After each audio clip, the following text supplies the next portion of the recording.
Howdy. Thank you for joining us this semester for our International Tax Risk Management curriculum of our General Risk Management curriculum.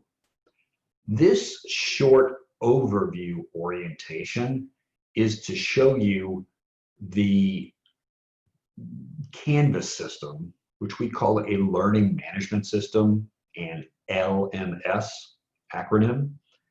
The new Canvas system that Texas A&M has moved to as of fall 2020. As a student, you've received a UIN, a university identification number, or some people call it a universal identification number. And that allowed you to set up your net ID, which stands for network ID identification. So you set up your network ID with a password, and then I want to go find my LMS class, my Canvas class. What's the best way to do that? I don't have it memorized in my favorites either. I simply go to Google and I Google Canvas or Learning Management System at Texas A&M. However, according to Wikipedia, a learning management system is a software application for the administration, documentation, tracking, reporting, automation, and delivery of educational courses, training programs, or learning and development programs. Thank you, Google. Now, the Canvas system will pop up my portal to Canvas, or the learning management system in general, which includes a lot of training videos, will pop up if I just search that, and I've shown you that in previous orientations. But my life is simpler. I just need to remember canvas.tamu.edu. That I can actually remember. I don't have to. It's not where in my Lexis orientation video where I have to remember a long address. I just tell you, just Google Lexis Law School, and it'll be one of your first links. So again, you can just Google LMS or Learning Management System, Texas A&M, or Canvas, Texas A&M, and you're going to get here also. But I think you can remember canvas.tamu, Texas A&M University, tamu.edu. Okay, so I type in canvas.tamu.edu, and it pops open my login screen. I'm not going to go log in, but you'll log in with your network ID and your password, and I'm using a student view. So the student view should show you your list of courses. In this case, the course is going to be, now I'm not enrolled in any courses, obviously. I'm not the student, I'm the faculty member, and I build my course, so it doesn't have my course name and so forth. But regardless, okay, so this is my international tax and tax treaties course if I was so enrolled. But tip or trick, before I go into the course, I might want to go check the calendar. So I can go click my calendar icon, and the calendar has embedded in it all the assignments and due dates. And if I were to click on these, it'll bring me into my course in the specific assignment area, or the live classes, which for this class is twice a week on Monday and Fridays from 8 a.m. until about 10 a.m. So I can just click on this. It'll bring me to the Zoom link. Pop, I'm in Zoom. Now, I'm not going to click on it because of FERPA, I don't want to show student names, but your inbox is also here. So all your emails back and forth to your faculty, to your other students, and so forth is kept on the Texas A&M Canvas inbox for you. Now, to be clear, this is different from your Texas A&M email.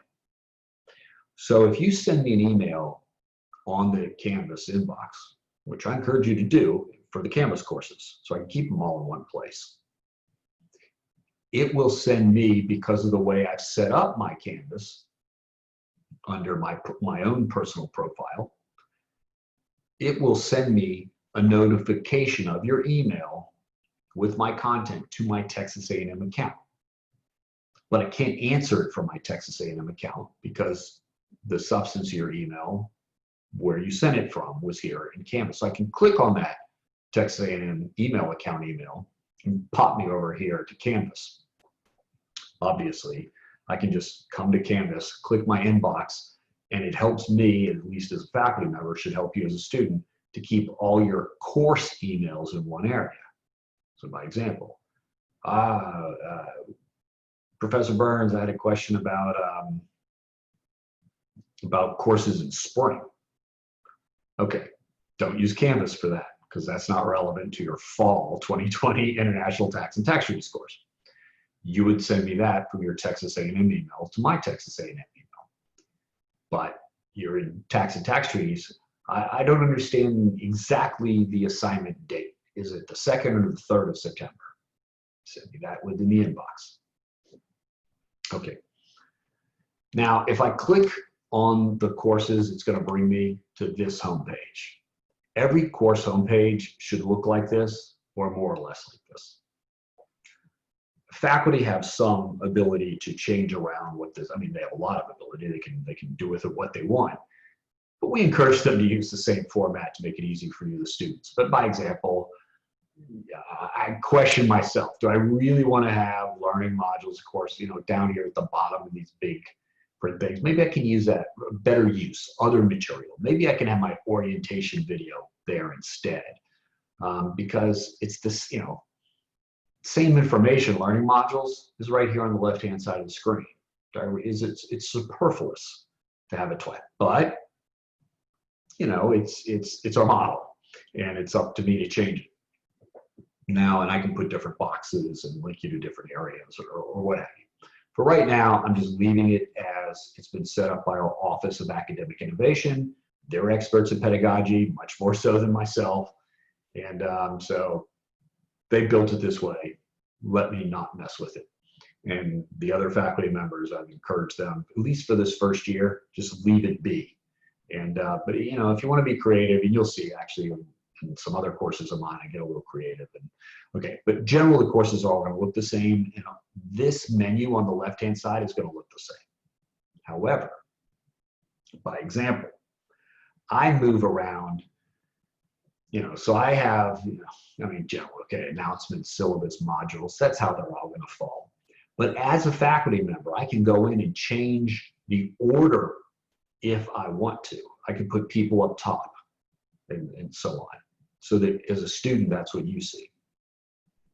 Okay, this is the typical order that the Office of Academic Innovation set at us. You'll see in my other class, I wanted just to show you the standardized version, and I'm going to change it back. So if you are in the international tax course, you'll be, wait, but people's way up top. Yes, of course it is, because I use team-based learning, and the teams are accessible through people. Now, one feature that does not show up on my student view that I know shows up on your student view, because again, I'm just a faculty member using a student view, on the sidebar, I saw when the students showed me their screen, I saw that y'all have actually an icon that says like groups. And if you click on your groups, it brought you immediately to every group that you're in and so forth for all your courses, not just this one. So I thought that was very interesting. Sorry, I can't show it to you. It just doesn't show up in my pretend student view.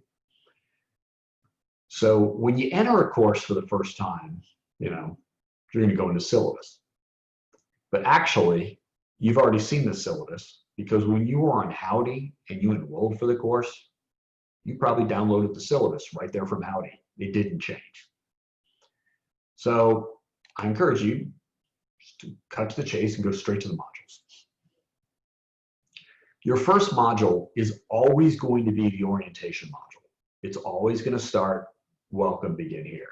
Now, Office of Academic Innovation set this up, so I didn't change it. However, in all the other courses and for all the new semesters, spring and onward, it's not going to say welcome. Of course, it's going to say howdy. and maybe all caps, but it's going to say howdy. But okay, they've set it up as this because I'm sure that's the standardized, Canvas content. Welcome to get here. So okay, when you see the course, it's probably going to be back to, or what I've written on my other courses, howdy. Howdy, Aggies, begin here. You're going to have your course overview, which is repetition of the syllabus. It's going to be the boiled down syllabus. What do I need? What assignments am I going to need to do and when? That same information, of course, will be on your calendar. This is, again, just all in one place, boiled down. Okay, who are your instructors? Well, this course is myself and my co-teaching colleague, Dr. Bruno. And it's our contact details and how to get in touch with us and so on.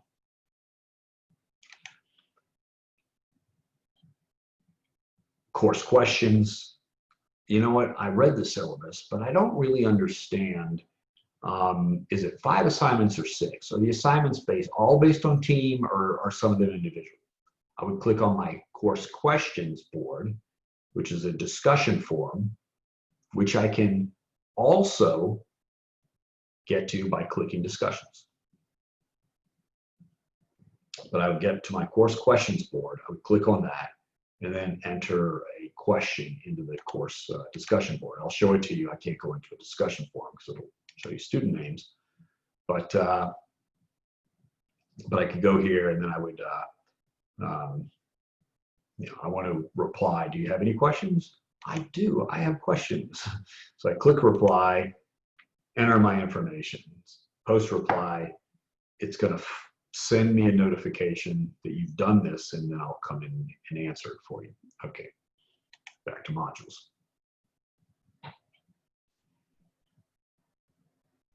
I encourage in every course, every faculty member to post a forum about social biographies. I can't click on it because, again, I'll show you student names, but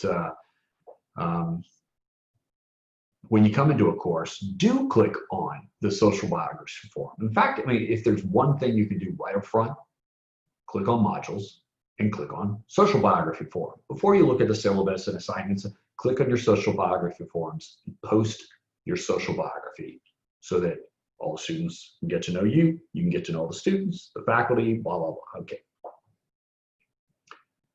Sometimes, this is not going to be every course, but I am posting some research tips and tricks that are kind of specific for that course. And because we do a lot of tax treaties discussions in the tax treaties course, I have how to access the OECD library through the Texas A&M main campus library, obviously online system. And because we look at a bit more academic articles in terms of like treaty interpretation and so forth, I'll show you how to do that through our library system. Okay, I can't click on this because, again, student names. However, if I did click on it, it's going to open up a spreadsheet, and that spreadsheet is going to have all 6 weeks. Remember, each course is really 7 weeks because there's the outcome week. We have the guest lectures and so forth. And the course is really 2 courses. This is Tax Treaties 1, and then we have Tax Treaties 2, so it's really 14 weeks. But this will have the first 6 weeks of teams relevant for the substantive grading weeks. Doesn't mean we're not going to have team in week 7. We probably are, but we'll broach that. In previous runnings of this course in previous years, it just depends. Sometimes we break into teams and we do comment letters. Sometimes we break into teams and we have case studies led, not different from weeks in the main course itself, led by maybe a tax counsel of a large multinational company talking about their acquisition target in maybe United States company, New York Stock Exchange acquired a Chinese company, or vice versa. Chinese company acquired an American company, and so they just walk you through the entire transaction, and they break into teams to discuss different aspects of that transaction, and have you all discuss it as the team. Okay, there's all kind of variety of ways we run that week 7. And for those of you who are in their 2nd year of the program, you've seen that. Sometimes it's only tax and technology discussions, and so forth. Okay, So this will have your first 6 weeks because those are the graded weeks. There will be a 7th week, and we'll either add it to the spreadsheet at that time, or we won't have teams that week. It'll be individualized. It'll just be, you know, come if you want, webinar series and so on. Okay. Again, these same teams, you're going to have an icon on your screen on the left-hand menu. You're also going to be able to go into people, and on your people, you're going to have your teams based on each week. So let me just show you a typical week, and then we'll end this little orientation tutorial on our Canvas. Each week in each course is more or less going to look the same. They may have 1 or 2 extra areas than this, but they're going to at least have these areas. They're going to have an overview and to-do list. So my overview and to-do list, at least for my courses in tax risk, but in some of the risk courses, you know, the risk management general courses, you'll have your, you know, what team is doing what stakeholder position that week. And of course, you're going to have your to-do list. What are the things I need to do during that week? And, you know, there's a checklist of things. Did I do this? Did I do that? To make sure I've completed my weekly tasks, if you will. Well, obviously, I need my study materials. And in this course, as you know, I've written the textbook and the companion book, and we provide it all as part of the course. And so each week, you'll go into your reading materials. I tell you how many pages it is, you know, 110 substantive pages written. You know, then I have case, because, you know, I also have cases embedded or analysis of cases, and then I provide you the excerpts, the raw material of the cases that I think is interesting and relevant. You know, so you got 47 pages of cases, and then I have the, you know, different articles or whatever from, but in this case, IMF. So 67 pages of suggested reading, not required, as you see down at the bottom of the screen. So my companion study guide, I can, you know, click it, read it in the screen. I can download it directly onto my hard drive. I encourage you to download everything, but, you know, you can just read it on your screen as you move through the module. And then I have my pre-recorded audio and video lectures. So by example, for week 2, we have 4 video lectures, and we have 2 audio podcast lectures. Each audio podcast about an hour. So it's about 2 hours here, another 2 hours here, about 3 to 4 hours. We try and keep it, you know, not more than 4 hours. So, okay, sometimes because of the complexity of the nature, it has to go to 5 or 6. But considering that we're, you know, a lot of weeks spending 4 hours in live session, working through our problem case study and so forth in our teams, well, if I'm doing, you know, 4 to 6 hours here, and I'm doing, you know, certainly that's 10 hours just online. That's before I do my read. Okay, so we try and make it manageable, right? So we're trying to, you know, keep it to 4 hours total in this area is our general rule. Now, of course, I have to have my case study, if it's a case study course, which this one is. So every week, I'm able to download my case study. In week 1, you know, the case study is embedded into the materials. But download my case study. Again, you know, what are the roles of my teams? What do I have to submit? What are the parameters of the submission? Nothing to kill you. You don't have to write a 10-page memo. Like, keep it to 800 words. You know, the PowerPoint, keep it to 8 slides. Don't go crazy on this, because you don't have time, and we don't have time to assess it and read it. Plus, with only 2 hours to do the team presentations and that moot style and all that, you know, 10-minute presentation is actually quite long, because once we're already into the Q&A within 5 minutes. And so there's not a lot of time for you to have like 10, 12, 15 slides to go through. You know, we've learned from experience. Okay. So it tells you how many points each week. Each week is the same, 15 points. And then you're going to find out there's a rubric. So you get 12 points each week based on the rubric. This is how you're going to be assessed by the other teams, since it's a team-to-team assessment, or peer review, you might call it, project. So you get 12 points. You get an extra 3 points for actually submitting your assessments and peer review. So that gets you your 15 points a week. Okay, well, how do I know, so all of our courses are based on 100 points. How do I know how to get, that's 90, 6 times 15, where did I get the extra 10 points? Yeah, it's in your syllabus, which is also, of course, in your course overview, which, as I mentioned, in your welcome beginning.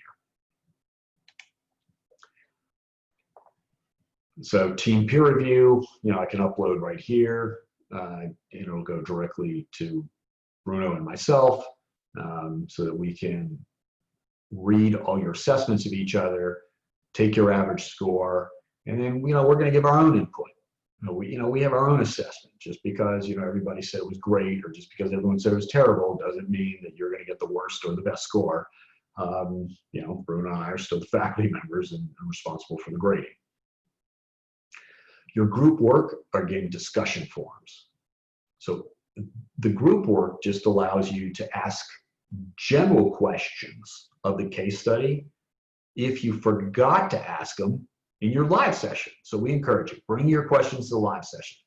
But I want to remember my questions. It's like, oh, the live session's on Monday, but it's Sunday, I'm going to forget it. Go into your group forum and just type out your questions, and you will see them. So we'll remember to remind you to ask them, or we'll just say, okay, you asked a question in the group forum. This is different from your discussion forum for your group. This is your group work that you're doing as teams, but everybody can see it. Your internal discussion forum for your group, and it's not that, oh wow, everybody saw it, it's just to keep it manageable. If I was to go into my people, and I was to click on my team is going to have its own homepage with discussion forum and other functionality, so that email, so I can email people quickly. Oh, I didn't mention that. How do I email people again? Okay, in the inbox. Another way to email, but I don't remember everybody's name. There's so many people, there's 330 people in this program.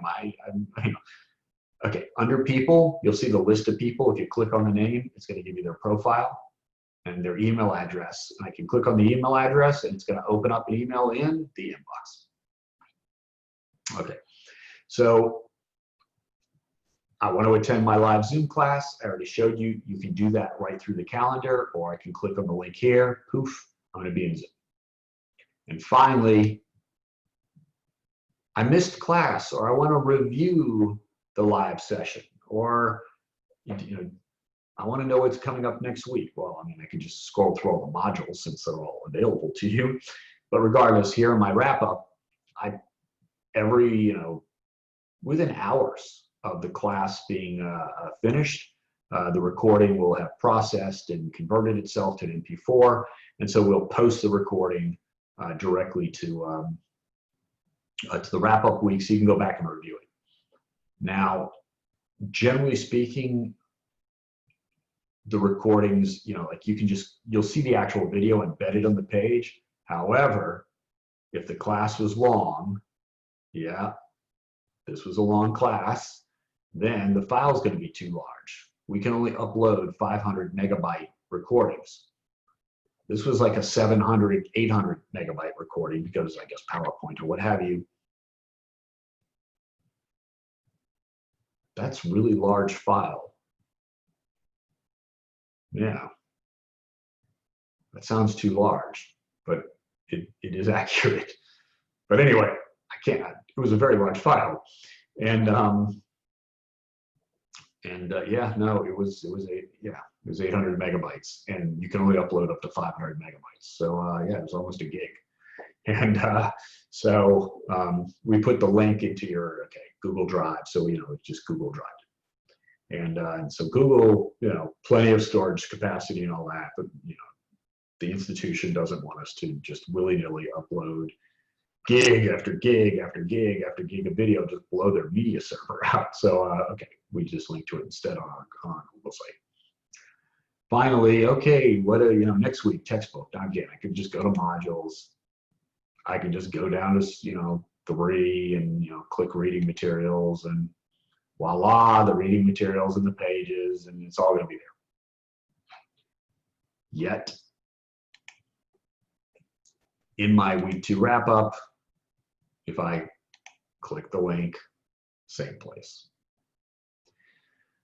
Now, this was the little tutorial just on, using Canvas, quickly, down and dirty, what I need to know.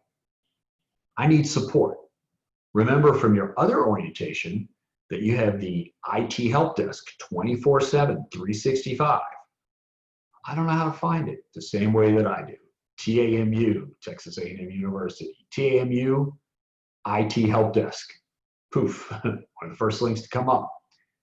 I can, just like the Lexis orientation, I can chat live with them. I prefer chatting live because I can send links back and forth. I can, copy where I'm looking at on a specific web page. Do you see what I see? If they need to take over my screen, they can, it's easy to send me the link through the chat. I can call them. It's 24/7, 365, telephone as well, but okay. Now I'm not able to receive and send the, I'm going to chat anyway, and so on. Okay, I can just send them emails. In my case, actually, I'm more sending emails, even though, like, by example, I literally call them at 3 a.m. because all my students know that I'm up all night writing my Lexis treatises and working on materials and researching and dealing with Canvas and learning Canvas. And so I'll, 3 in the morning, I'm stuck. I'll call them, and I'm so shocked. But I get somebody, and they're like, "Howdy," like they're wide awake at 3 a.m. Good, sure. There's a big old coffee machine in that. And I've been to the IT building. It's like 3 floors. Okay, but another way of learning Canvas without calling the IT help desk every single time. Well, one, I just go into YouTube and search, Canvas. And there's plenty of Canvas training videos, and they're all great. But if I go into LMS let's just go there, lms.tamu.edu, we're going to have training and support. So all the, I get a service desk, the IT desk, as I mentioned, so forth like that. You're not going to use this as a student, call IT help desk. But for us as faculty, and for you faculty watching this, every single day, twice a day, there's virtual office hours with like 20 people, 30 people on standby. And so, go and click it early. Don't wait until the last moment. Click it, schedule, so sometime during the week. It's actually for, this week. And it's every week. So you go, okay, Friday, September 4th. So I click this, and I can go into the schedule, and it'll tell me if there's availability. I think there's between 20 and 30 instructional designers available. And so if I think they do 30-minute allotments, if I recall correctly. So I might have to scroll down to the next one and go down to the afternoon or so forth, depending on, what's going on at that moment. Okay. So as a student and as a faculty member, Texas A&M has created a lot of its Texas A&M specific videos. So yes, I can go on YouTube, and the truth is I go on YouTube. I'm a little bit lazy in that sense, and I don't even go on YouTube. I just go into Google and I type in my query, and whatever pulls up first. And in fact, there's this lady in California who teaches at I can't remember the college right now, like Long Beach or Pomona or something like that. And she's great. She's a professor of media studies. She's media in the sense of like multimedia, and she plays like artistic plays and screenplays and all that. But she's trained in film, and so her videos are excellent, great. Whereas ours are good. They're okay, the Aggie videos, but they're kind of techie people doing techie things. Whereas hers are like Hollywood production. Okay, we literally shouldn't spend Hollywood production type time, but she does do some pretty good Hollywood production for those of us who just, in academia. Not only that, she shows us how to do it. So she's pretty good. If you're curious, faculty members, I think I've included her in my orientation emails to y'all, but just email me and I'll because I do have her saved in my favorites, and I certainly, she's on my Google searching. So whenever I search for something, she's one of the first videos to pop up, and she has a video on just like every aspect of Canvas. Really good stuff. Okay, so that's what I do. But feel free to come here and actually do it correctly, and look at the Texas A&M materials. So thank you kindly for your time. I'm really glad you joined us, or you're rejoining us because you're on Blackboard from our previous semesters, and this is your second year in the program, and you're like, oh, what's this new Canvas system? So thank you for staying with it, and until next time.